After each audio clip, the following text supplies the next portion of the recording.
ஆதியிலே வார்த்தை இருந்தது, அந்த வார்த்தை தேவனிடத்தில் இருந்தது, அந்த வார்த்தை தேவனாய் இருந்தது. சேர்ந்து நம்ம வாசிப்போம். அவர் ஆதியிலே தேவனோடு இருந்தார், சகலமும் அவர் மூலமாய் உண்டாயிற்று, உண்டானதென்றும் அவராலே அல்லாமல் உண்டாகவில்லை. அவருக்குள் ஜீவன் இருந்தது, அந்த ஜீவன் மனுஷருக்கு ஒளியாயிருந்தது. 14வது வசனமும் 15வது வசனமும், அந்த வார்த்தை மாம்சமாகி கிருபையினாலும் சத்தியத்தினாலும் நிறைந்தவராய் நமக்குள்ளே வாசம் பண்ணினார். அவருடைய மகிமையை கண்டோம், அது பிதாவுக்கு ஒரே பேரானுடைய மகிமைக்கு ஏற்ற மகிமையாய் இருக்கு. சரி,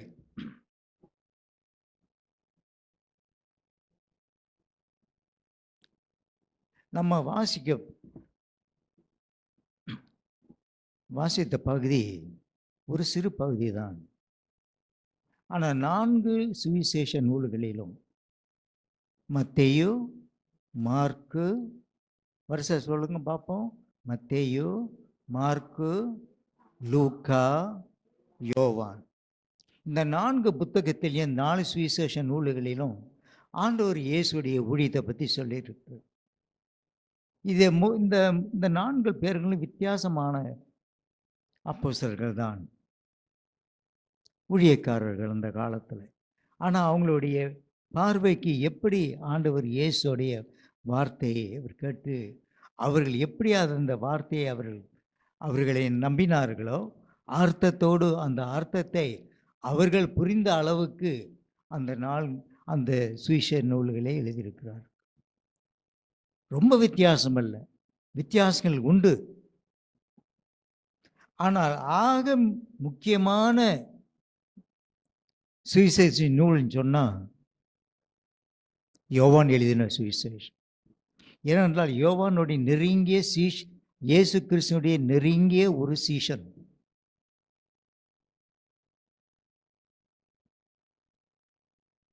அவரிடத்துல தான் அவர் ரொம்ப வயதான சென்ற பிறகு நாடு கடத்தப்பட்டு சுவிசேஷ நிமித்தம் எந்த தீவுக்கு போனாங்க, அனுப்பப்பட்டாரு? பட்மோஸ் தீவுக்கு அவரை நாடு கடத்தப்பட அங்கேயே தனியாக இருந்துட்டார். ஒரு குகைக்குள்ளே இருந்துக்கிட்டு அவர் ஜீவனம் பண்ணி விட்டுருந்தார். அந்த நேரத்தில் கர்த்தர் கடைசி காலத்தை கொடுத்து நடக்க வேண்டிய காரியங்களெல்லாம் அவருக்கு போதித்தார். அப்போ அந்த வெளிப்படுத்தின விசேஷத்தை புத்தகத்தை நம்ம அதை சீக்கிரமாக அதை கற்றுக்கொள்ள முடியல, நாளடைவேளை தான் அது வேந்த. The revelation is actually will be read the word of God concerning the last days will be slowly revealed. காலப்போக்கில் தான் அதை நம்மளால் அறிந்து கொள்ள முடியும். ஆனால் முடிவு வரும். அதுதான் அந்த நிறைய சிம்பாலிக் லாங்குவேஜ் அதில் இருக்குது, அந்த ரெவலேஷன். நான் ஒரு வாரம் பாலூரில் இருக்கும்போது தான் நான் செய்திருக்கிறேன். காலம் கடந்து போகும்போது வித்தியாசமான காரியங்கள் நம்ம பார்க்குறோம். ஓகே, நம்ம அதை விட்டுருவோம், இல்லைன்னா நான் வெளிப்படுத்தின விசேஷத்தை பற்றியே நம்ம பேசிக்கிட்டு போயிடுவோம். உங்களுக்கு யோவான் எழுதின புத்தகத்தை தான் நம்ம முதலாவது இந்த 4 வசனத்தை நம்ம வாசித்தோம். In the beginning was the Word, and the Word was with God, and the Word was God. ஆண்டவர் இயேசு கிறிஸ்து குறிக்கிறது. ஆதியிலே ஒரு வார்த்தை இருந்தது. அதை நம்ம தமிழ் சொன்னோம்னா, ஆதியிலே ஒரு வார்த்தை சொன்னால் ஆதி பகவான் தான். அந்த ஆதி பகவானை விட்டு தான் இப்போ எல்லா மனுஷர்களையும் சேர்ந்து கும்பிட ஆரம்பிச்சிட்டாங்க. அந்த ஆதி பாகன் அந்த வார்த்தையானது மனு உருவை எடுத்து பூமியிலே ஆண்டவர் இயேசு வடிவில் வந்தார். ஆண்டவர் இயேசு மூலமாக தான் இந்த உலகமே உண்டாகப்பட்டது. ஏன்னா இந்த வசனம் நம்ம பார்க்கும்போது உண்டானது எல்லாம் இந்த 1 2 3 4 கவனமாக வைத்து பார்த்து கொள்ளுங்க. உண்டானதொன்றும் அவராலே அல்லாமல், வாட்ஸ் அ வேர்ட், என்ன இருக்கு என்ன வார்த்தை, உண்டாகவில்லை. அப்ப நம்ம பார்க்கிறதெல்லாம், இந்த உலகத்தில் நம்ம பார்க்கிறதெல்லாம், வானத்திலையும் பூமியில இருக்கிற பார்க்கிறதெல்லாம் ஆண்டவர் இயேசு மூலமாக உண்டாயிருக்கிறது. அப்படி என்றால் பிதாவானவரும் ஆண்டவர் இயேசு குமாரன் என்றும்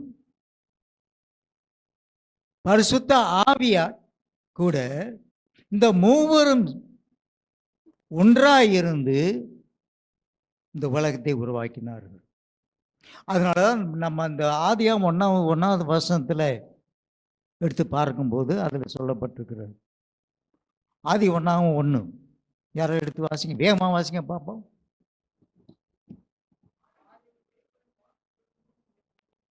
சரி, ஆதியிலே தேவன் வானத்தையும் பூமியும் சிருஷ்டித்தார். சிருஷ்டித்தார் என்ன அர்த்தம்? படைத்தார். சிம்பிள் இன் தமிழ் லாங்குவேஜ். ஓகே, படைத்தார், உருவாக்கினார். அப்புறம்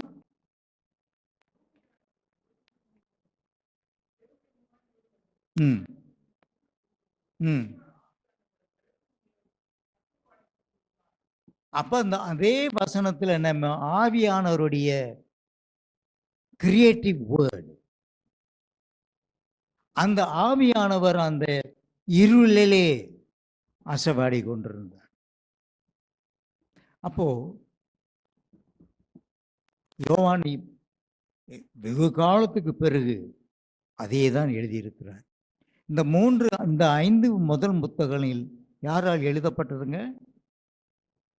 முதல் 5 புத்தகம் ஆதியாகமம், யாத்திரையாகமம், லேவியராகமம், எண்ணாகமம், உபாகமம். இப்போ நம்ம பார்த்துருவது உபாகமம். சரி, அதற்கு பிறகு யோவான் அதையே தான் சொல்றார். அது எல்லாமே ஆண்டவர் இயேசு தான் குறிக்கிறது. ஆதி நான் முன்ன சொன்னது போல அவர் பரலோகத்தில் தான் முதலாவது பிதாவானவரும் இயேசு கிறிஸ்து இருவருமே ஆதியிலே இருந்தார்கள். There is no time limit. There was eternity. They were in existence in eternity. அங்கே ஆதியிலே இருந்தார்கள்.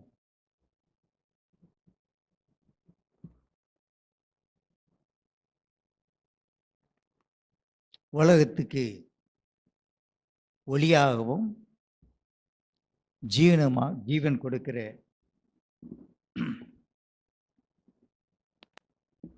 அந்த லைஃப், அந்த ஜீவன் இயேசு கிறிஸ்து மூலமாக நமக்கு கொடுக்கப்பட்டிருக்கிறது.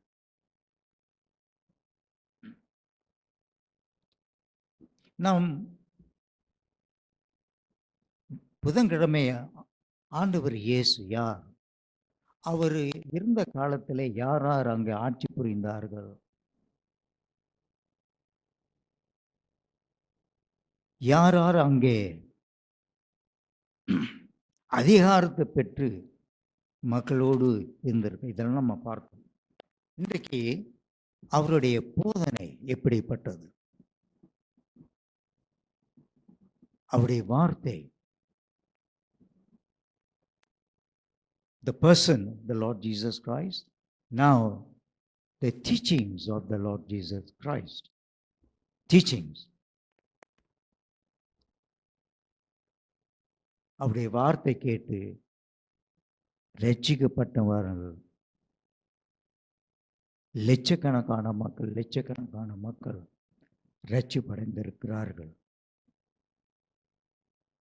அந்த எருசலேமிலிருந்து உருவாக்கப்பட்டு உலகம் முழுவதும் இந்த நற்செய்தி போய் சேர்ந்தது.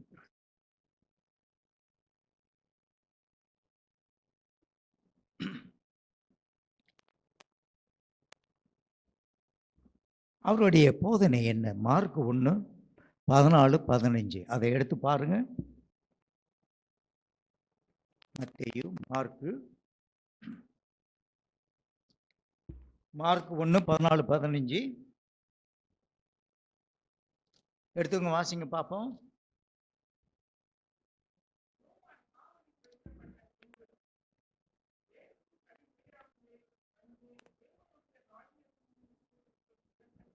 ம்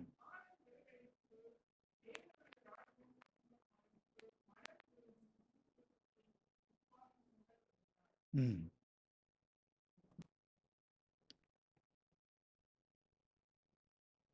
ஹெரோட் ஆன்டிபாஸ் அவன் சிறையில் யோவான் ஸ்நானகன் அவனுக்கு விரோதமாக வந்து சொன்ன வார்த்தை சொன்னதுனால அவனை சிறையில் போட்டு, பிறகு அவனை என்ன செய்துட்டாங்க? சிரசேதம் செய்துட்டாங்க. அந்த கதையெல்லாம் உங்களுக்கு நல்லா தெரியும். அதுக்கு பிறகுதான் ஆண்டவர் இயேசு உலகத்தின் நற்செய்தியை சொல்ல ஆரம்பித்து விட்டார். அந்த நற்செய்தி, முதல் உலக நற்செய்தியை அவர் ஆதியிலே கர்த்தர் வைத்திருந்த நற்செய்தி. ஆல்வேஸ் ரிமெம்பர், இந்த நற்செய்தி அப்போ சொல்லப்படலை. அந்த நற்செய்தி கர்த்தரால் வைக்கப்பட்டிருந்த நற்செய்தி. அந்த நற்செய்தியை எடுத்து அந்த ஏற்ற காலத்தில் மக்களிடத்தில் பேசுகிறார்.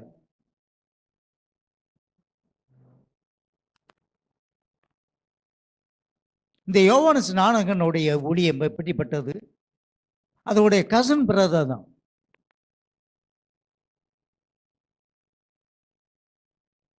வனாந்தரத்தில் சத்தம் விட்டுக்கிட்டு பாவம் மன்னிக்கின்று வாங்க, பாவம் மன்னிப்பு பெறுங்க.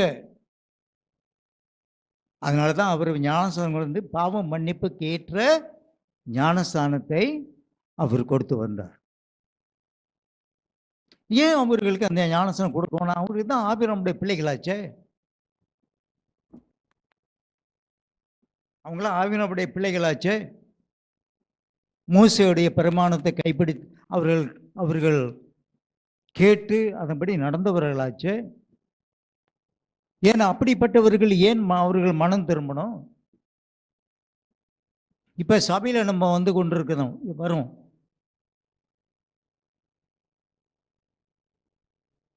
அதே செய்தி தான். மனம் திரும்புங்க, பாவம் மன்னிப்பு பெற்றுக்கொள்ளுங்க, ஞானசானம் பெற்றுக்கொள்ளுங்க. அதே தான் இப்போ சொல்லி கொண்டிருக்கிறோம். அப்போ நம்ம நினைக்கிறோம், அந்த காலத்தில் அவர்கள் சபத் நாட்களே கடைப்பிடித்தவர்கள், தவறாம நியாயப்பிரமாணத்தை நம்பினவர்கள்.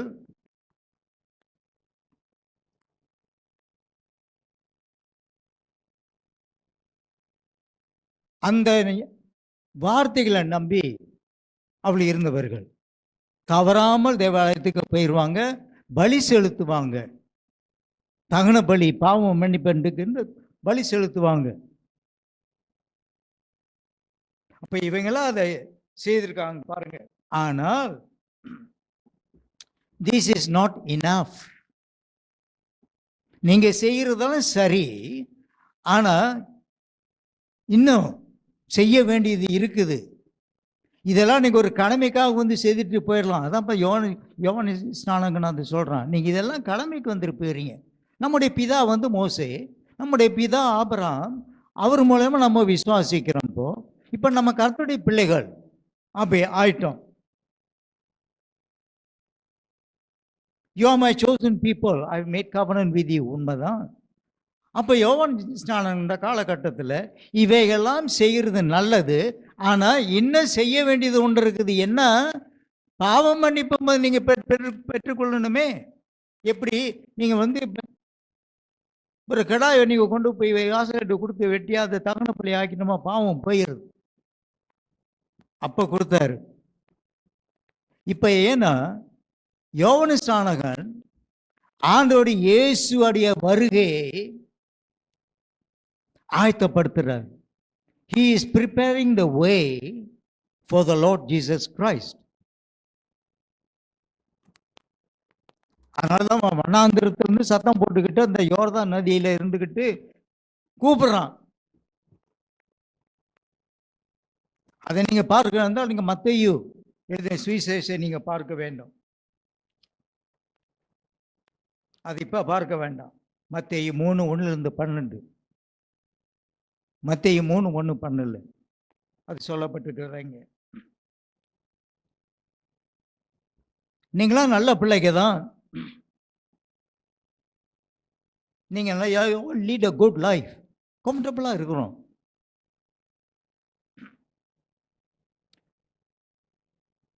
ஜெப வீடுக்கு சினகாவுக்கு நீங்க தவறாம சபத்தினால நீங்க போறீங்க. இதெல்லாம் பத்தாதுன்னு சொல்றாரு யோவான் ஸ்நானகன். இப்ப திரளான ஜனங்கள் அங்க இந்த செய்தியை கேட்டு ஆண்டோடைய செய்தி, ஆண்டோடைய வார்த்தை இயேசு மூலமா கேட்காததுக்கு முன்பு மக்கள் யோவான் ஸ்நானகனுடைய வார்த்தை கேட்டார்கள்.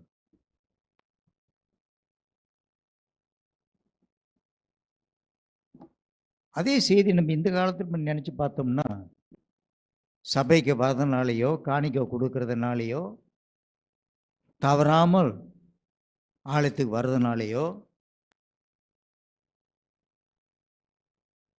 நம்மளுக்கு அந்த ரட்சிப்புக்கு கொண்டு வராதுன்னு சொல்றார்.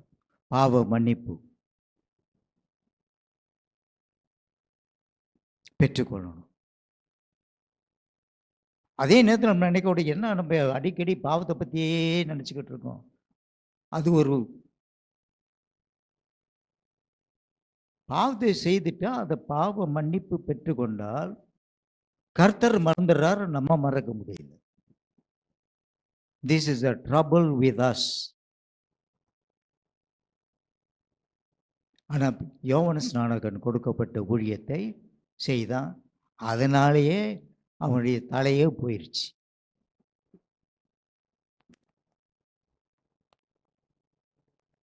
ஏன்னா ஏரோது என்டிபாஸ், ஏரோது ராஜா தவறான முறையில் அவனுடைய யாரு இஸ் பிரதர்ஸ் ஒய்ஃப் மேலே ஆசைப்பட்டுட்டான். அதை அவன் அங்கீகரிக்கல. செய்த தவறு ஏரோது ராஜா, நீ செய்த தவறு.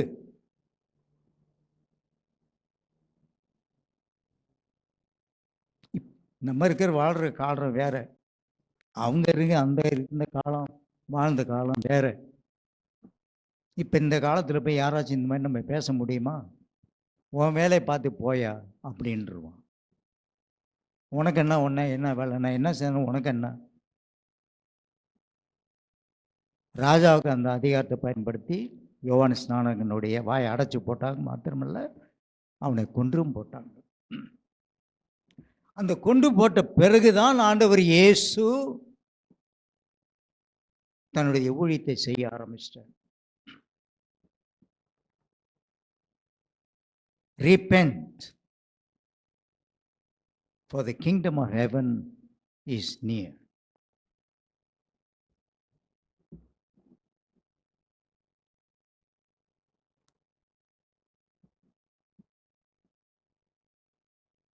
லூக்கா 4ஆம் அதிகாரம் 18-19.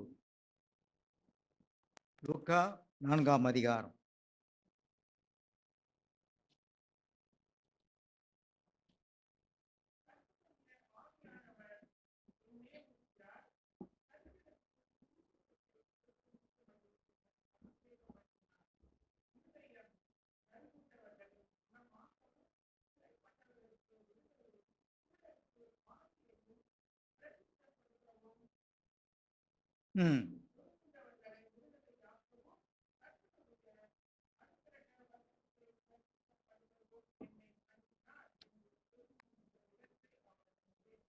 அந்த பழைய ஏற்பாடில் சொல்லப்பட்ட தீர்க்க தரிசனம் வார்த்தையானது இப்போது நிறைவேறிற்று.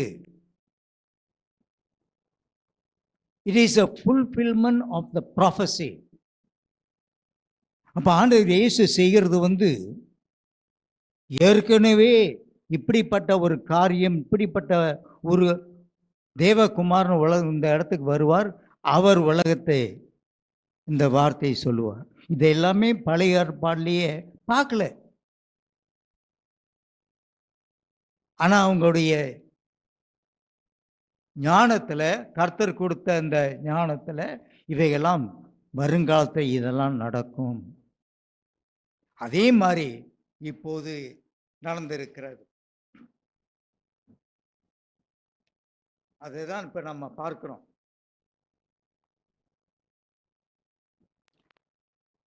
அவருடைய போதனை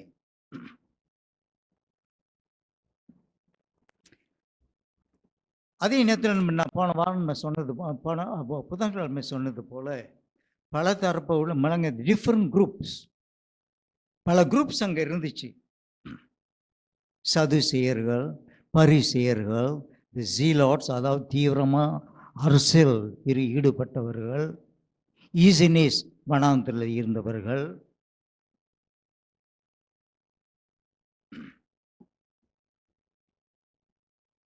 அவங்கெல்லாம் வித்தியாசமான முறையில் ஆண்டவர் இயேசுடைய அந்த கிங்டம் ஆஃப் காட் விசேஷமாக ஆண்டவருடைய ஊழியம் காலம் சமீபமாயிற்று,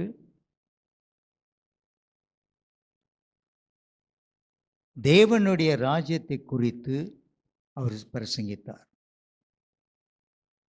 அப்போ நான் எடுத்து பார்க்கும்போது இந்த சுவிசேஷ நூல்களை முழுவதும் எடுத்து நான் பார்க்கும்போது என்னுடைய பார்வைக்கு தி கிங்டம் ஆஃப் காட் இந்த பூமியில் நிலைப்பாட்டிருக்கிறது. ஆண்டவர் இயேசு கிறிஸ்துவோட வார்த்தை மூலமாக நிலைநாட்டப்பட்டிருக்கிறது. இந்த கிங்டம் ஆஃப் காட், இந்த தேவனுடைய ராஜ்யம் வளர்ந்து கொண்டே இருக்கிறது. ஏன்னா ஆண்டவர் இயேசு சொன்ன வார்த்தை ஜீவனுள்ள வார்த்தை. அதனால அந்த ஜீவனுள்ள வார்த்தை மனுஷனுக்கு ஜீவன் கொடுத்துக்கிட்டே இருக்குது. அதான் நம்ம பிரசங்கம் பண்ணிக்கொண்டே இருக்கிறோம்.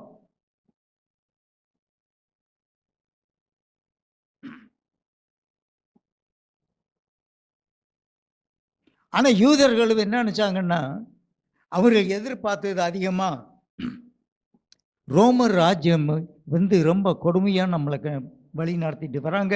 இந்த ரோமர்களை அழிக்கிறதுக்கு யாராவது வந்தா இந்த ரோமருடைய ஆட்சியை கவிழ்த்துட்டு நம்ம ஆட்சி புரியும். அப்படிப்பட்ட குரூப் நான் போன வாரம்னு சொல்லியிருக்கேன். இந்த யூதர்கள் இப்போது கூட கிறிஸ்தவ யூதர்கள் இருக்கிறார்கள். they were Jewish Christians and also the Judaist people.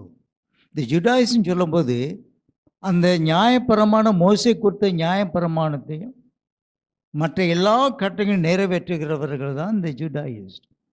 யூத மார்க்கத்தை இன்னும் கடைபிடிக்கிறாங்க. அப்படின்னா இன்னும் மெசியாக்காக காத்திருக்கிறார்கள். ஆனால் மெஸ்ஸியா வந்துட்டார். வந்தவரை ஏற்றுக்கொள்ளலை, இன்னும் வருவார்.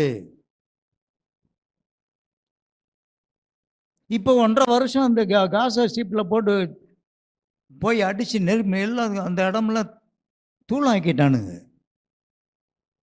இவங்க தொல்லை தாங்க முடியாமல், இந்த ஹமாஸோடைய தொல்லை தாங்க முடியாமல் அவங்க எல்லாரும் என்ன ஜாப் பண்ணியிருப்பாங்க, we need a Messiah. Netanyahu கண்டிப்பாக மெசாயா இல்லை, அவர் வந்துட்டு போயிட்டார். அப்போ அவங்க இன்னும் காத்து கொண்டிருக்கிறாங்க மெசாயா வருவாங்க. நம்முடைய மெசாயா அவர் வந்துட்டு எல்லா காரியத்தையும் உலகத்தை செய்து முடிச்சுட்டு அவர் பரலோகத்துக்கே போயிட்டார்.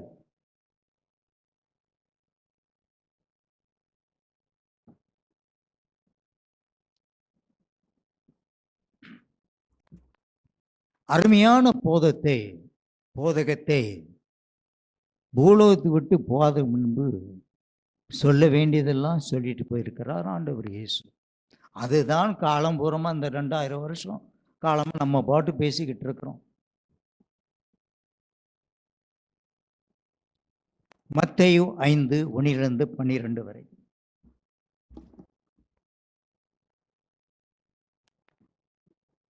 மத்தேயு 5 1 12 வரைக்கும்.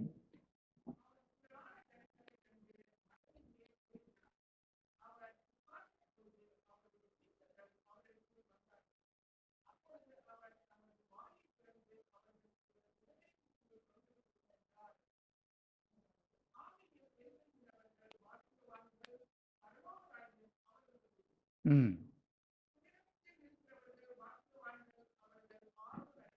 ம்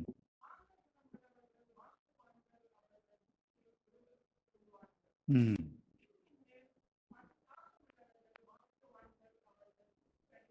ம் ம் ம்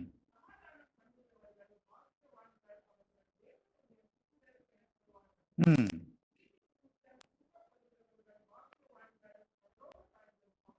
ம்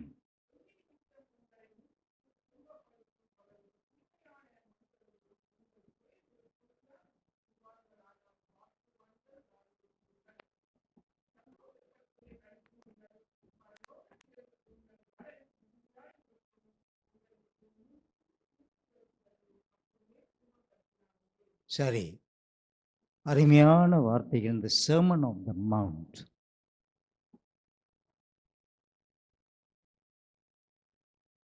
இந்த sermon on the mount எத்தனையோ ஊழியக்காரர்கள், வேத நிபுணர்கள் எழுதியிருக்கிறார்கள்.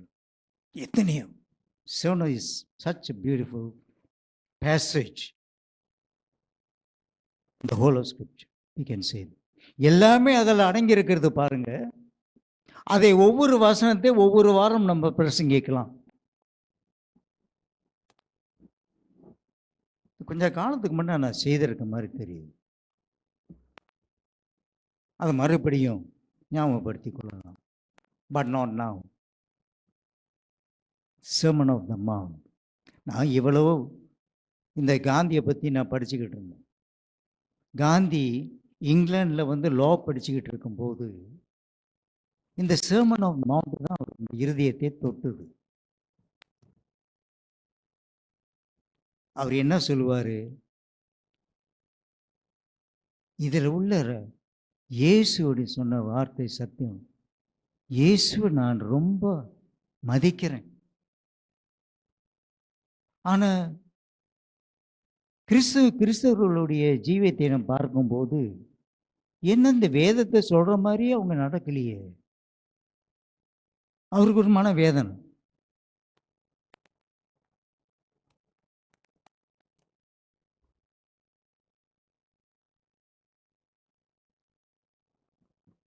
இந்தியாவுக்கு வந்தார், சுதந்திரத்தை வாங்கி கொடுத்தாரு, தியாகம் பண்ணார்.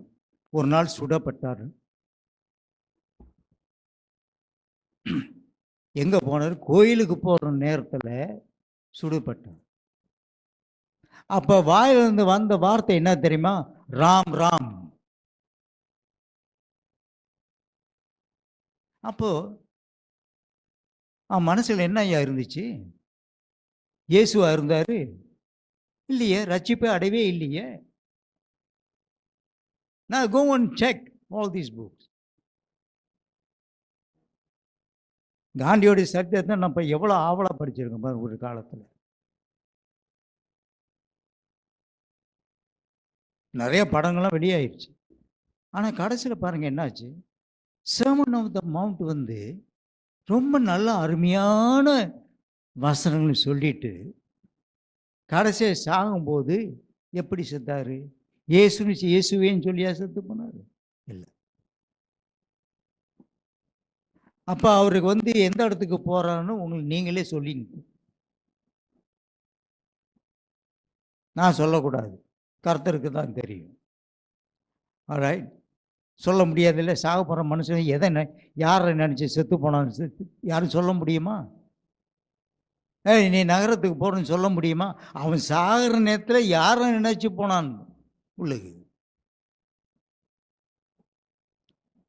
இப்போ ஜாக்கிர் நாயக் ஒன்று பேசிக்கிட்டு இருக்கிறார். அவருடைய பேச்சு நான் கேட்பேன். கேள்விப்பட்டிருக்கீங்களா அவரை பற்றி?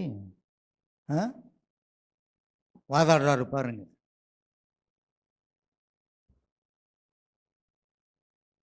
இப்போ நம்ம நான் என்ன ஜெபம் பண்ணா, இந்த மனுஷனுக்கு கர்த்தருடைய ஆவியை அவர் தொட்டா, அவருக்கு ஒரு குரலை கேட்டா, சாது சுந்தரி கேட்டாரு, பவுலு கேட்டாரு.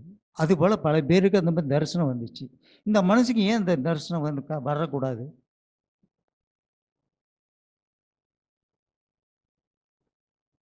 விட்டுருவா, அதை விட்டுருவோம். ஓகே. ஜேபி பிலிப்ஸ், இவர் ஒரு ஊழியக்காரர், நல்ல ஒரு வார்த்தை எழுதினவர். இதை நான் படிக்கிற காலத்தில் இந்த ஜேபி பிலிப்ஸ் ஒரு ஃபாரா பிரைஸ் எழுதினார். இந்த செமன் ஆஃப் த மவுண்ட்டை வந்து அவர் இங்கிலீஷில் எழுதினால வந்து இதெல்லாம் தமிழில் வாசிட்டீங்க, நான் அது இது இங்கிலீஷில் அதையே வந்து இங்கிலீஷில் நான் வாசிக்கிறேன். Okay, how many of you want to hear me speak in English? Read that in English. Right, ஒருத்தாங்க இதுக்கலேன். குட். அப்படின்னா நீங்கள் அவர் டெய்லி பிரேட்லாம் படிக்கிறீங்கன்னு அர்த்தம். இப்போ யார் அவர் டெய்லி பிரேட்டையும் காசு கொடுத்து வாங்கிட்டீங்க, இப்போ படிக்கிறீங்க, கை தூக்கம் பார்ப்போம். அவர் டெய்லி பிரேட் இதெல்லாம் உண்மையை சொல்கிறீங்க. கை தூக்கும் போது எந்த வாசிக்கிறவங்க தான் கை தூக்குவாங்க. பிறகு எவ்வளவோ சிரமப்பட்டு ஆர்டர் பண்ணி கொடுத்துருக்கு. ஓகே, இப்போ நான் கூட தான் அந்த அவர் நீங்கள் படிக்கிறது தான் அவர் டெய்லி போய் நான் எடுத்து படித்து, ஆனால் என்னோடது என் பெரிய எழுத்தில் இருக்கும். ஜேபி பிலிப்ஸ் சொன்னது நான் வாசிக்கிறேன். Happy R the humble minded, for they already belong to the kingdom of heaven. Humble minded, Tamil என்ன போட்டிருக்கு? ஆவியில் எளிமை உள்ளவர். Happy are those who know what sorrow means. துக்கம் என்றால் என்ன அவர்கள்? For they will be given courage and comfort. ஆறுதல் அடைவார்கள். Happy are those who claim nothing. எனக்கு ஒன்றுமே உலகத்தை எனக்கு ஒன்றுமே வேண்டாம்,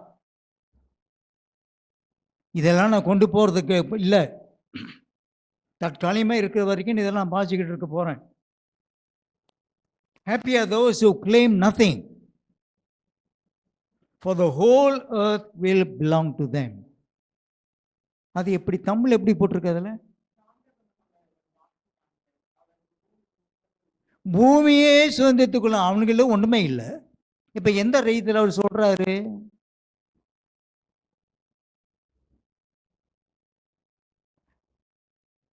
நான் என் கையில் ஒன்று இல்லாட்டி போனாலும் அந்த ஆண்டவர் என் உள்ளத்தில் இருக்கிறது ஒரு பெரிய அழியாத பொக்கிஷன் இடத்துல இருக்குதுல்ல. That is why I earn the whole world. You see what I mean? என்ன அர்த்தம் ஆண்டவர் இயேசு அந்த இடத்துல சொல்ற பார்த்தீங்களா? ஒன்றும் இல்லாதவன் சொல்றான் இதை. He is very rich in faith.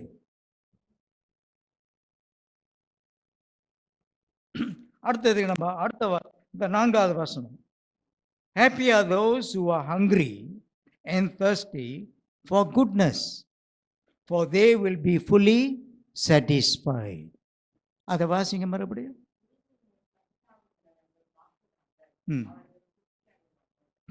பாக்கியவான்கள், நீதிக்காக தாகமுள்ளவராக இருந்தவர்கள் பாக்கியவான்கள். they will be satisfied. மலேசியாவில் எவ்வளோ அநீதி நடந்துக்கிட்டு இருக்கு பாருங்க. நல்லா இருக்கிறான், இப்போ நான் எதிர்பார்க்க கூட இந்த பிரதமர் வந்து ஒன்றும் திருட மாட்டான் இருக்கே, இவன் நல்லவன் போலேயே இருக்கிறான். கடைசியில் என்னாச்சு? செய்தியை பார்க்குறீங்களா இல்லையா?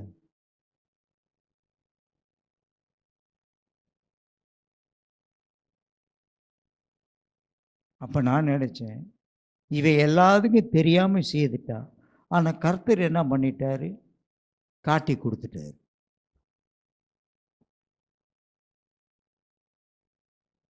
அடுத்தது 5வது வசனம். Happy are the kind hearted, For they will have kindness shown to them. தமிழில் படிப்பா.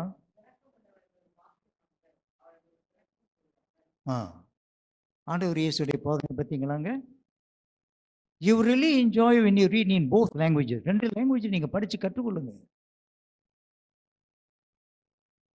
ஓகே, உங்களை பிள்ளைங்களை நான் படிக்கிற பிள்ளைங்களை சொல்கிறேன்னா ஆங்கிலத்தை நல்லா படிச்சுக்கொள்ளுங்க. ஏன்னா நம்மளுடைய ரிசர்ச் புக்ஸை எல்லாமே இங்கிலீஷில் இருக்குது.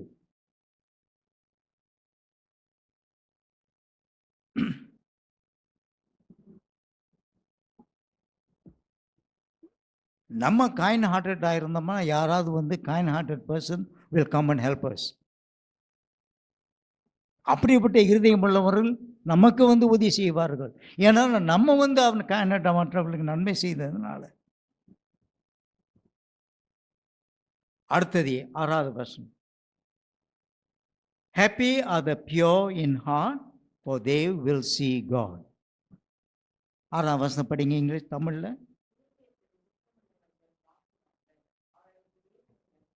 பாருங்க, மோசே எவ்வளவு சுத்தமாக இருந்திருக்கிறான்.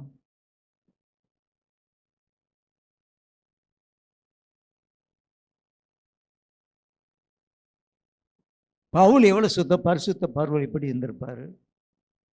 பீட்டர் கூட, பீட்டர், யோவான், யாக்கோ. அந்த மறுரூப மலையில் என்ன நடந்துச்சு உங்களுக்கு தெரியுமில்ல? யார் அங்கே காட்சி அளித்தது?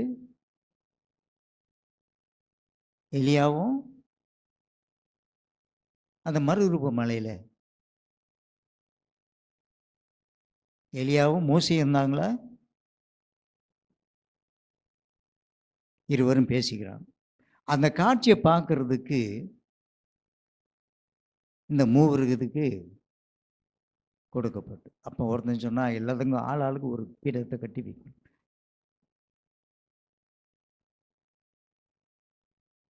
இருங்க, எலியா, நான் சரியாக சொன்னா பார்க்குறேன். எலியா, மோசே, வேற யாரு? ஆண்டவர் இயேசு மறுரூபமாக இருக்கிற நேரத்தில்.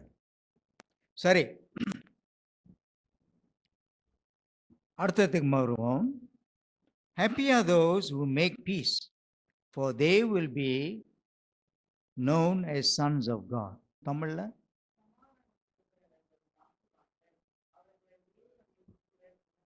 இருப்பேன். உங்கள் சத்தம்லாம் இங்கிட்டு வந்துடுது, பின்னால் கேட்கல தானே? பின்னால் உங்கள் ஒருத்தர் வாசிங்க பார்ப்போம். படிப்பா ஜோக்கி.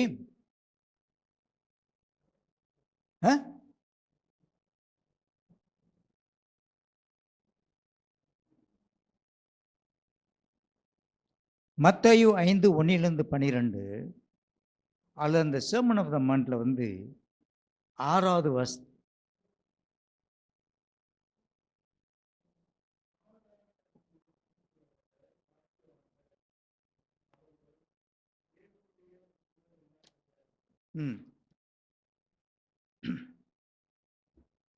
சமாதானம் பண்ணுகிறவர்கள்.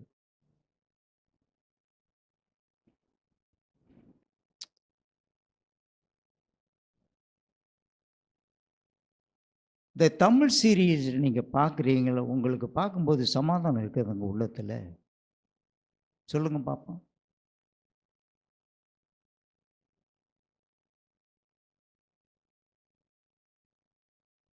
அது மாதிரி நம்மளும் இருப்போம் அப்படின்னு நீங்கள் மனசு தோன்றுதா?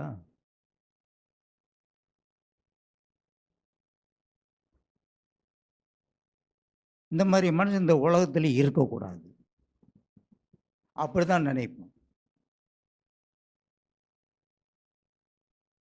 குடும்பத்தையே அலக்கடிச்சுக்கிட்டு இருக்கு. ஆண்டவர் என்ன சொல்றாரு?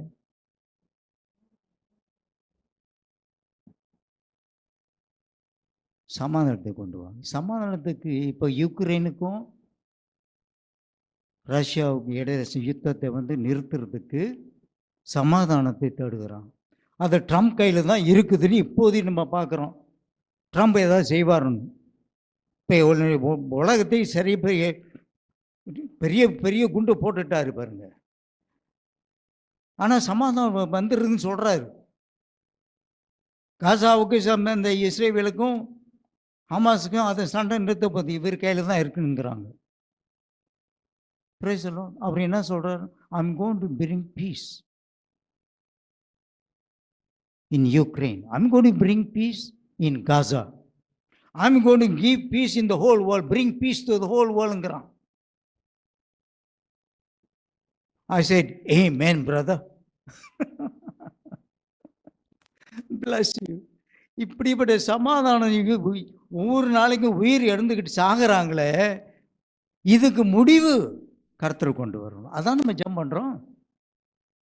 ஆண்டவரே சமாதானத்தை கொண்டு வரோம். நம்ம போய் நம்ம பேச்சு ஒன்றும் கேட்க மாட்டாங்க. நம்முடைய வாய்ஸ் இந்த வில்டர்னஸ் தான். வாய்ஸ் இந்த வில்டர் யோவானுடைய வார்த்தையை அந்த வனத்தில் இருந்து கத்திக்கிட்டு இருக்க மாதிரி தான் நம்ம சத்தம் போட்டுக்கிட்டு இருப்போம். யாரும் கேட்க மாட்டாங்க. ஆனால் ஆண்டவர் கொடுத்த அந்த அதிகாரத்தை பெற்றவர்கள் சமாதானத்தை தேடுகிறார்கள். குடும்பத்தில் சமாதானத்தை உண்டு பண்ணுறது யாரு? தாயா தகப்பனா?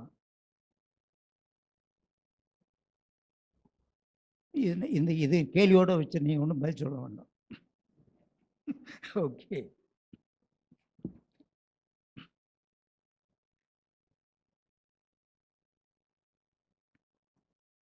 பழைய ஏற்பாடு உடைய தீர்க்க தரிசனம்லாம் எல்லாமே நிறைவேற்றிட்டு வரும். கடைசி காலத்தில் புதிய வானம் புதிய பூமி வரும். அங்கே தான் எல்லாமே இந்த சொல்லப்பட்டது இது எல்லாமே அந்த இடத்துல நடக்கும். அதை அந்த இடத்துக்கு நம்ம வராதுக்கு முன்பு நம்ம இந்த பூலத்தில் இருக்கும் போது இவைகளை நம்ம கடைப்பிடிக்கணும்.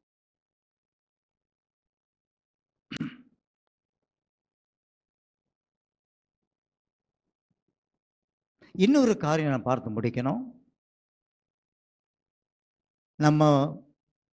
நம்முடைய ஆண்டவர் நம்ம ஜெபம் பண்ணும்போது எப்படி நம்ம ஜெபம் பண்ணுறோம்? பிதாவே,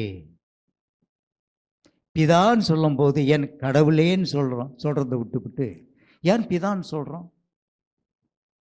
நம்முடைய ஆண்டவர் ஏன் நம்ம பிதான்னு கூப்பிடுறோம்?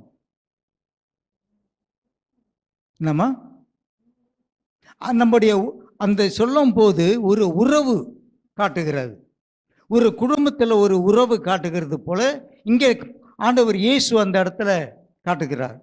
தன்னுடைய தேவனை, ஆண்டவர் அனுப்பப்பட்டவரை பிதா, அபா ஃபாதர், அபா ஃபாதர். அந்த கெத்செமனே தோட்டத்தில் அவர் ஜெபம் பண்ணும்போது அபா ஃபாதர்ங்கிறார். இப்போ நம்ம ஜெபிக்கும் போது பிதாங்க ஆண்டவர் நம்மளுக்கு கற்றுக் கொடுத்திருக்கிறார். அதை நம்ம இங்கே பார்க்க வேண்டிய வசனம் குறிப்பு வைத்துக் கொள்ளுங்கள். மார்க் 14:36, ரோமர் 8:15, கலாத்தியர் 4:6. இஸ்ரவேல் ஜனங்கள் ஆண்டவர் பிதான்னு கூப்பிட்டது கிடையாது. ஒரு வார்த்தை சொல்லிதான் அவர்கள் கர்த்தரை அழைப்பார்கள். யெகோவான்னு சொல்ல மாட்டார்கள். YHWH. அவங்களுடைய பழைய ஏற்பாடு இப்ரு பைபிள் அப்படிதான் இருக்கும். ஏன்னா கடவுளுடைய வார்த்தை அப்படிப்பட்ட பரிசுத்தமான வார்த்தை. அந்த வார்த்தை மனுஷன் உச்சரிக்க கூடாதான்.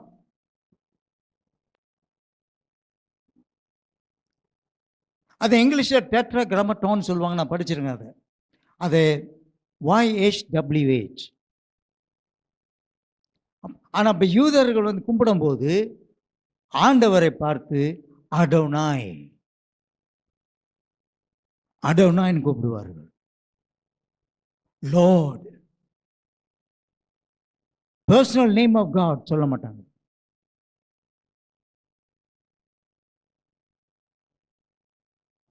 So you see how when they pray, how they address God. For us, Abba, Father. Why? ரோமர் 8:15 எடுத்து பார்த்து முடிச்சிருவோம். இதோட பார்த்து முடிச்சிருவோம். 8:15 ரோமர் 8:15 வாசிங்க. பின்னால உள்ளவங்க வாசிங்க.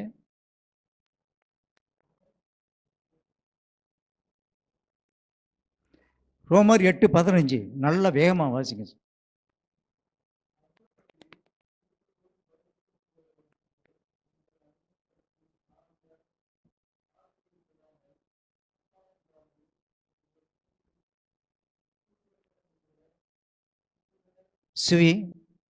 புத்திரி ஸ்வீகாரம்.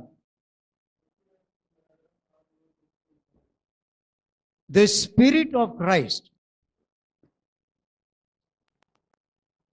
நமக்குள்ளே வரும்போது நம்முடைய ஆண்டவரை பிதா, Father.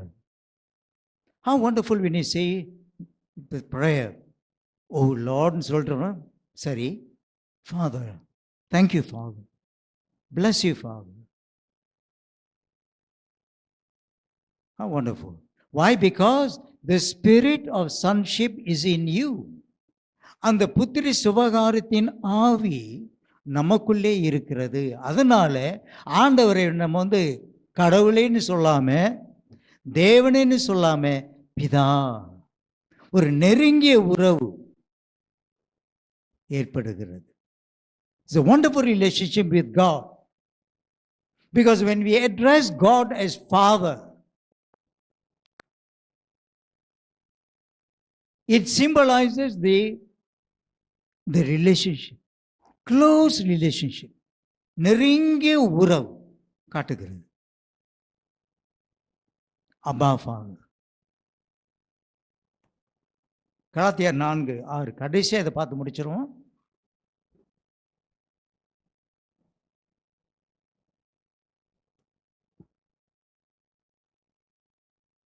கலாத்தியர் 4:6.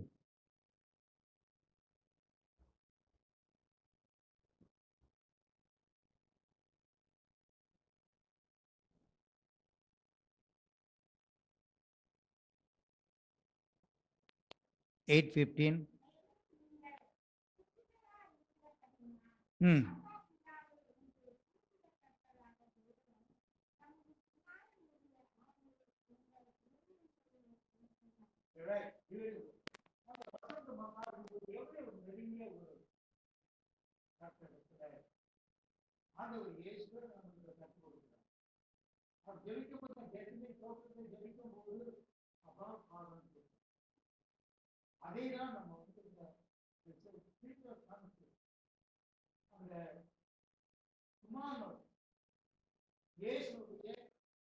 அவருடைய ஆவி நமக்குள்ள ஒரு புத்திர ஸ்வீகாரம் வெற்றி கொண்டவர்கள் எல்லாரும் கூப்பிட முடியாது. இந்த உலகத்துல யாருமே ஆண்டவருக்கு பிதாவை கூப்பிட முடியாது. அவர் பிள்ளையாக முதலாவது பிள்ளை ஆகணும். பிள்ளையாக ஆகிறார்கள் ஆண்டவருடைய இயேசு ரத்தத்தை கழுவப்படணும், பரிசுத்தம் ஆக்கப்படணும்.